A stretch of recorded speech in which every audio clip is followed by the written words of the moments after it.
Go ahead. Tell me, what do you have today? I have no idea. Well, we're going to go into another artist, one artist for our whole grab bag, and this is a blues artist, and from England, and I'll be really interested in your take on this guy. I think you probably know quite a bit. So Tom Jones? that would be unusual, Pussycat. No, this is John Mayall. Oh, I should have got that. John Mayall. You know, Why you think he took a lot of it's a his, Alex early, Croner. his early records with Eric Clapton, that Hard Way, I think, or Hard Road. Anyway, it's fantastic. I loved that period of his music. Oh, good. Okay, so anyway, here we have John Mayall looking back, and these are in no particular order. I just took them right from my collection, and so I'm not that smart to go. Oh, let's get them through, their 1967 stuff versus their 1975 stuff. This one's, I'm just reading the back of it. Highlight the work of Jack Bruce, Eric Clapton, Roger Dean, Ansley Dunbar, Mick Fleetwood, Peter Green, Keith Hartley, Dick Hextall Smith, John McVie, and Mick Taylor. Got the Fleetwood Mac whole band there. Okay. Early Fleetwood Mac. Mm-hmm. And then you have the members of Cream as well. Mm-hmm. Uh-huh. All doing side jobs here with John Mayall. And John Mayall did work with a tremendous amount of sidemen over all his recordings. Yeah. Uh-huh. Blues Wow. Breakers were. Right. But was he in the Blues Breakers? Yeah. Okay. Yeah. Oh, that's right. John Mayall, Blues Breakers. Okay. It's coming to me now. It's I get a little foggy every once in a while. Yeah, Peter Green. Ex-Yardbirds joined John Mayall. The changing faces of the Blues Breakers have always been a subject of interest. This list will help put the 9 regular working bands into their historical order. So that's pretty interesting. So this is kind of an earlier one in a way. It's looking back, and it's going back to some of his earlier recordings. Mr. James Blues City Shakedown, Stormy Monday. Well, that's a good record to have. Yeah. Well, I got quite a number of them here, and it's because I've always enjoyed it. I'm trying to think which one's my first, but we'll just go in order of what I got here. Back to the Roots, John Mayall Blues. Back to the Roots, Polydor, a very special double album. So this one, Sugar Green Harris, Eric Clapton, Larry Taylor, Paul Lego, and John Mayall on one of that's Prisons on the Road. And this one, My Children, has Johnny Almond, Harvey Mandel, Larry Taylor, Keith Hartley, and John Mayall. Through them real quickly. I remember playing this album, and I had it in my collection and all. I must say that this was one of the first ones that I wanted to sell, because this was not one of my favorites.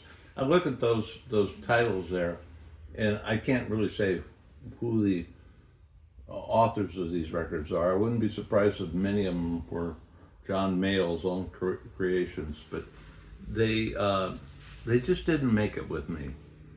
Just didn't make it. And this group of musicians that he had for this album was not my favorite group of musicians either. Okay. Individually, I know them all, but Well, sometimes, it was only during a short period. I think it looks like about a 2-week period that they recorded these tunes. And, you go into the studio, you go, okay, let's do it. exactly, you nailed it. You nailed sometimes it. Champ, you're right there. Oh man, you're getting hot. Sometimes the gas isn't there. That is it, exactly. It's so tough. As it was with jazz records originally too, going back to the 50s, that a record label says to Miles Davis, John Coltrane, whoever, and they say, would you do an album? Or let me sign you up for 3 albums or 6 albums. I'll give you, $1,000 or something to put them. And you, out of that, sign some sidemen, or we'll give you some sidemen, and we'll come in at 8:00 in the morning. And by 2:00, I want to be ready to record.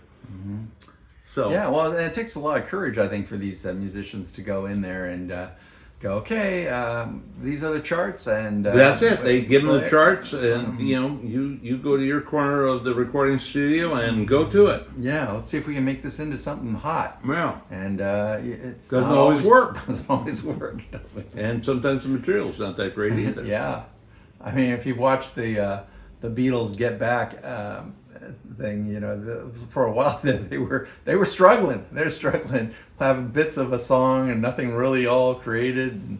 And, here's an earlier one. It's John I Mayall, love Hard's this Road. album. Now we're talking about, wow, this is hard driving bluesy, John Mayall and the Blues Breakers. This is just outstanding, and all the members here. I see, Peter Green.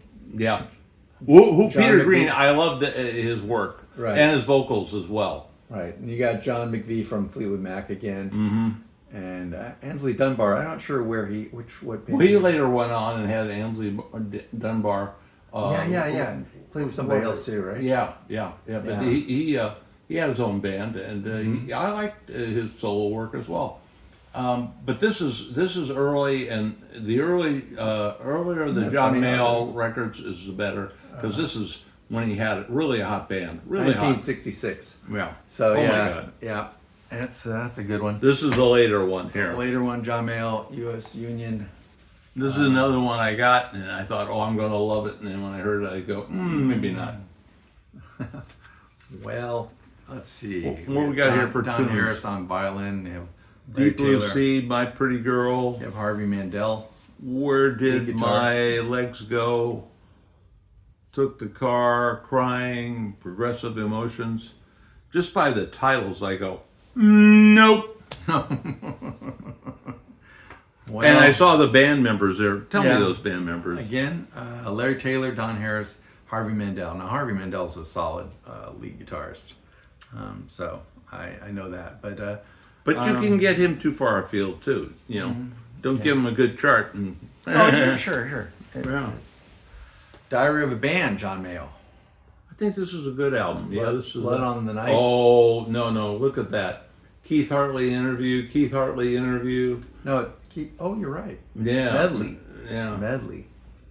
Yeah, but that's with an John Mayall interview. Oh. Anything where they put interviews, let me do you a big favor.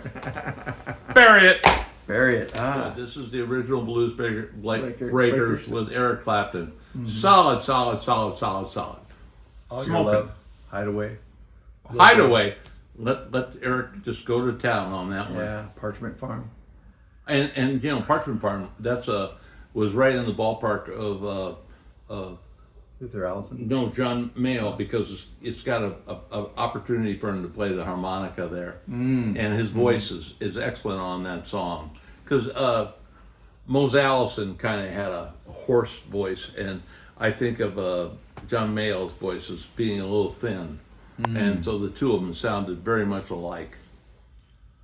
John Mayall's Crusade, Blues Breakers, personnel: John Mayall, Mick Taylor, John McVie, Keith Hartley, Chris Mercer, and Oh, then great. Well, then this is the band you want, and this is something you must have. You must have it.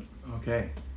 So, John Mayall Jazz Blues Fusion performed and recorded live in Boston and New York. I remember having this album and thinking maybe not. Blue Mitchell on trumpet, Clifford Solomon on sax. But certainly, it seems so. We know it has a bluesy jazz type feel to it, but I don't really. Well, I don't know. Yeah, To me, I just was. No. my memory of it is I liked it. Well, you liked it. It was working for me. John Mayall.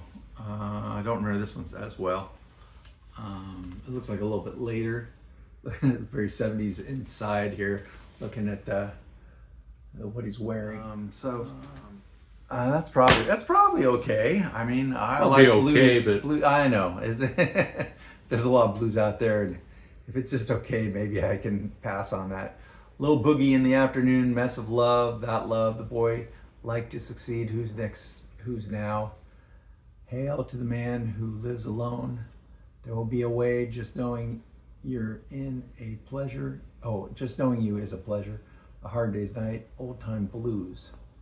Haven't heard this album, but I don't like the selection of tunes. Alan Toussaint. Just doesn't seem like his material to me. A couple of Alan Toussaint ones and some John Mayall. And this one's a Hard Day's Night. John Mayall Lennon. doing A Hard Day's Night. Uh-huh. Maybe not. Okay. Maybe not. Arranged and produced by Alan Toussaint. I don't. Yeah. I don't Well, he think used to. I do think I saw John Mayall perform like at the backstage. Oh, But, he lived in Laurel Canyon in L.A. much longer, most of his adult life while he was performing and all. He was in England in the early '60s, but he was over in Laurel Canyon and played around the L.A. area and could very commonly be seen in L.A. clubs. Lots of people. Spoken introduction by Red Holloway. Changes in the wind, burning down, play the harp. A helping hand, I got to get down with you. He's a traveling man, separate ways, room to move. Room to Move was a big one with Yes, him. Yeah. yes. I always enjoyed that. So one. that's a club date there. And you know, I don't know why I don't have the Room to Move record here. Well, when you were coming in, I just pickpocketed it. Did you? Yeah. And It's in my washing machine this is the right best now. of John I'm hiding Mayall. it So from if you want a collection of all of what, at least up until that time of this record, this might be a good collection for you to kind of get to know John Mayall. And it folds out, so it's quite a cumbersome little thing here. But Whoa, what a fold out that is. yeah. Well, throw an extra $1 in the price of that record. Oh yeah, yeah. But yeah, A lot of pictures of John Mayall there, you know. Moving on, yeah. California Campground, yeah. You want me to remember that on this record they got a song called California Campground? Well, wasn't there a song called California that he did? No. No. John B. Sebastian, maybe? Maybe, You're confused. but not him. Huh. You know which one you're missing that I really like? Blues from Laurel Canyon. Blues from Laurel Canyon. Okay. Yeah, get that one. It's a green covered album, and yeah, Blues from Laurel Canyon, All right, I'll watch for that one. which is where he was recording. He had his own recording studio there. Many of these albums you showed him today probably were recorded in his own recording studio, and you know, it's always great when an artist doesn't have to leave home to Yes. practice, You're record, right. Just let's just jam with other musicians, get ready, you know, Take without paying for recording time. or have to take off the robe. You know, let's just go. Yeah, let's go work on it. Right. And because, you know, John Mayall was never such a big star that he ever really broke out of doing clubs.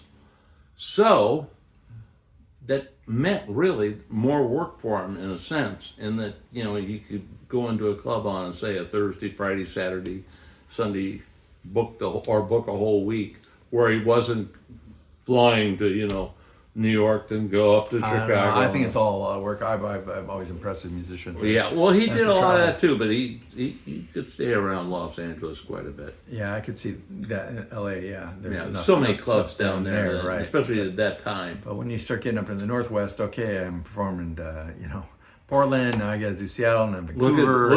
Look at us now. We have Spokane. one jazz club in Seattle, none in Tacoma, none in Spokane. You know. It's starting to come back. It's starting to come back. Yeah, I've but seen this. not for big names, and not for. Well, they're working on it. I mean, it's you know, it's Well, a lot you to know get people to come. something. I'm glad you're so optimistic. I like a guy like my brother. The champ is optimistic. With Dizzy, you know, I'm like going, no, I don't think so. But I like that. I like that he's optimistic about it. There you go.